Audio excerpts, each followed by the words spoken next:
नमस्कार मित्रांनो. सामान्य माणूस जो असतो तो रोजचं जीवन जे जगत असतो तो आजचा दिवस जो आहे त्याच्यापेक्षा उद्याचा दिवस हा जास्त चांगला येणार आहे या आशेवरती जगत असतो. पण समजा आपल्याला उद्याचं भविष्य कळायला लागलं तर, रोज जर कळायला लागलं की उद्या काय होणार आहे तर आपलं आयुष्य कसं असेल, किंवा समजा आपल्याला कळलं की आज आपण जे आयुष्य जगत आहोत हेच 30 वर्षापूर्वी कोणीतरी जगलेलं आहे आणि त्याचं आणि आयुष्य आपलं आयुष्य हे समांतर चालू आहे, तर आपल्याला कसा अनुभव असेल. हाच आपल्या आजच्या पुस्तकाचा मूळ विषय आहे. पुस्तकाचं नाव आहे समांतर. लेखक आहेत सुहास शिरवाळकर. या कथेचं मूळ जे पात्र आहे कुमार महाजन, त्यांना एक पत्नी आणि संजू नावाचा एक मुलगा आहे.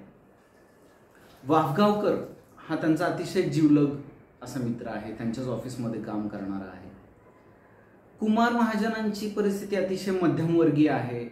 आर्थिक ओढाताण सुरू असते आणि घरात आजारपण आहे आणि रोजचा दिवस कसा तरी ढकलतायत. महिन्याच्या शेवटी अगदी हातातोंडाची गाठ पडणंही अवघड आहे.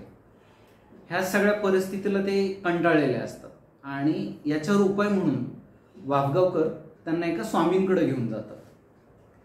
त्यांना असं सांगतात की ते स्वामींना खूप सिद्धिप्राप्त आहेत आणि ते तुम्हाला पुढचं भविष्य सांगतील किंवा ह्या ज्या अडचणी आहेत ह्याच्यावर कशी मात करायची किंवा काय करता येईल ह्याच्यावर एखादा उपाय सुचवतील. इच्छा नसताना कुमार त्या स्वामींकडे जातात आणि तिथं गेल्यानंतर स्वामींच्या बद्दल त्यांचा जो ग्रह असतो तो एकदम चुकीचा ठरतो. त्यांना वाटत असतं की स्वामी म्हणजे कोणीतरी कुडमुड्या ज्योतिषी आहे, काहीतरी थातुरमातुर भविष्य सांगणार आणि आपली छोटी मोठी देणगी किंवा काहीतरी दक्षिणा पाहिजे म्हणून एक भविष्य सांगणार. पण तिथं गेल्यानंतर कुमारना फार वेगळा अनुभव येतो. सगळ्यात आधी तर ते जे ज्योतिषी असतात, ते जे स्वामी असतात, ते त्यांच्याकडून दक्षिणाच घ्यायची नाकारतात. मग त्यांना वाटतं की कदाचित जास्त दक्षिणेसाठी असे असेल, पण तसं नसतं. आणि स्वामींना सिद्धी प्राप्त आहेत हे दाखवण्यासाठी स्वामी कुमार महाजनांच्या आयुष्यातल्या काही घटना, महत्त्वाच्या घटना सांगतात ज्या त्यांनी कुणालाच सांगितलेल्या नसतात. कुमारनी अगदी वाफगावकर या त्यांच्या मित्राला सुद्धा सांगितलेल्या नसतात.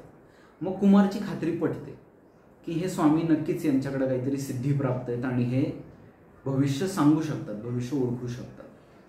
मग कुमार पूर्णपणे त्यांना शरणच जातात आणि म्हणतात की मला मान्य आहे, तुम्ही नक्कीच भविष्य सांगू शकाल. असं ज्यावेळेस कुमार स्वामींना आपला हात दाखवतो आणि ज्यावेळेस स्वामी भविष्य सांगायचं ठरवतात त्यावेळेस स्वामी चकित होतात. ते म्हणतात की मी तुमचा हात याआधी पाहिलेला आहे.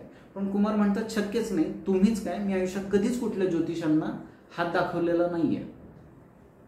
मग स्वामी म्हणतात मला थोडा वेळ द्या, मी तुम्हाला सांगतो याचं भविष्य तुमचं काय आहे ते.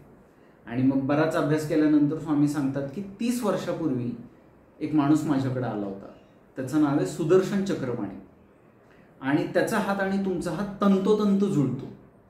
कुमार म्हणतात हे शक्य नाही, जगात कुठल्याच दोन माणसांच्या हाताचे ठसे हे जुळत नाहीत. पण तसंच असतं, त्या चक्रपाणींचा हात आणि कुमार महाजनांचा हात हा तंतोतंत जुळत असतो. आणि मग थोडा अभ्यास केल्यानंतर स्वामींच्या लक्षात येतं आणि ते कुमार महाजनांना भविष्य सांगायचं पूर्णपणे नाकारतात आणि ते तिथून निघून जायला सांगतात. मग कुमारांना प्रश्न पडतो की आपल्याला भविष्यही सांगितलं नाही, आपल्याकडून दक्षिणाही घेतली नाही आणि आपल्या आणि सुदर्शन चक्रपाणीच्या आयुष्यात काय समांतर आहे, काय समानता आहे. मग याच्या शोधासाठी कुमार बाहेर पडतात.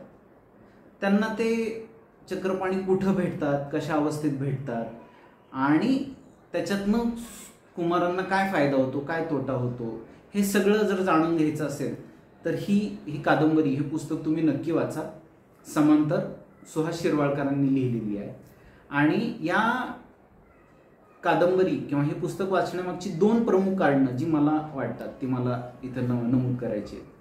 पहिलं म्हणजे उत्कंठा ताणून धरायची जी कला आहे ती अतिशय उत्तम प्रकारे त्यांनी जपलेली आहे आणि प्रत्येक पान ओलांडताना आता पुढं काय याची उत्सुकता लागून राहते.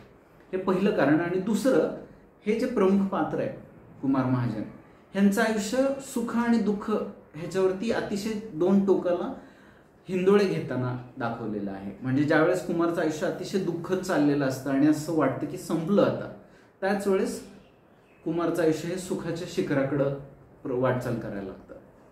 आणि ज्यावेळेस कुमारचं आयुष्य अतिशय सुखाने चालू असतं, अगदी व्यवस्थित चालू असतं, नेमकं त्याच वेळेस त्यांचं आयुष्य दुःखाच्या खाईत, दुःखाच्या दरीत उडी मारतं. असं हे दोन्ही भाग कुमारच्या आयुष्यात अतिशय व्यवस्थित दाखवलेले आहेत. तर ही कथा तुम्ही, हे पुस्तक तुम्ही नक्की वाचा. ह्यात एक प्रमुख स्त्री पात्र आहे, ज्या स्त्री पात्राचं नाव मी मुद्दाम सांगितलेलं नाहीये. माझी अशी अपेक्षा आहे की तुम्ही हे पुस्तक वाचा आणि त्या स्त्री पात्राचं नाव तुम्ही मला कमेंट्समध्ये सांगायचं. ते पुस्तक नक्की वाचा आणि तुमचा अभिप्राय कळवा. धन्यवाद.